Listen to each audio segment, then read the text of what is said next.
Assalomu alaykum, hurmatli tomoshabin, kanalimizga xush kelibsiz. Siz bilan eng so'nggi va eng qiziqarli videolar bilan bo'lishamiz. Bu galgi videomiz boshqalardan tubdan farq qiladi. Iltimos, videoni oxirigacha ko'ring.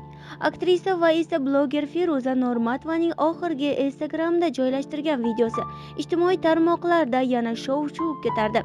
Bu videoda esa bloger turmush o'rtog'i Allayor qamoqdan chiqqanini, hozirda esa narigi xonada do'stlari bilan o'tirgani haqida gapirdi. Bir qarashda oddiy ko'ringan bu xabar ostidagi kommentariyalarda esa fikrlar ikki guruhga bo'linib ketdi. Bir tomon unga baxt, xotirjamlik va sevgi bardavom bo'lishini tilayotgan bo'lsa, ikkinchi tomon Feruza Normatovani yana yolg'on gapirishda ayblamoqda.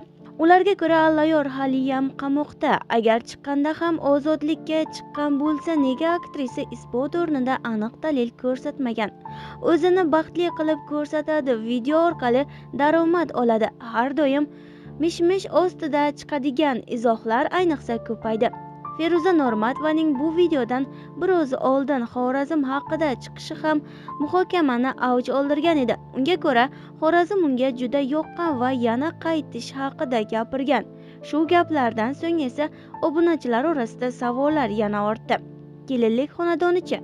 U qayerda yo'l oldi? Ba'zi mish-mishlarga qaraganda esa Allayor umuman boshqa sabab bilan qamalgan degan fikrlar ham aytilib turilibdi. Chunki MMA jangchisi bo'lgan inson bitta bolasini alyomentini to'lay olmaydimi degan gaplar mantiqqa to'g'ri kelmasligi haqida ham izohlar uchramoqda. Shuningdek, alyoment sabab qamalgan degan so'zlar ham hali hamon tasdiqlanmagan. Eng qizig'i, Allayor o'zi hech qanday javob qaytarmayapti.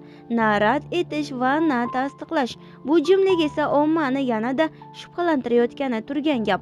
Bundan tashqari yana bir og'ir mish-mish aylanmoqda. Aslida aktrisani turmush o'rtog'i bo'lgan Allayorni ushlab turishibdi.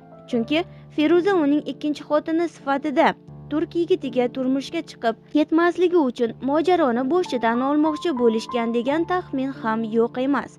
Bu gaplar qanchalik rost, qanchalik yolg'on hozircha noma'lum, ammo ommani qiziqtirayotgan savollar javobsiz qolmoqda. Allayor rostdan ham qamoqdan chiqdimi yoki barchasi mish-mishmi? Feruza haqiqatni qaysi videoda aytadi? Davom etamiz. Keyingi videolarda bu mavzularni yana yoritib boramiz. Qadrli muxlislar, kommentariyalarda o'z fikringizni qoldirishni yodingizdan chiqarmang. Iltimos, kanalimizni kuzatib boring.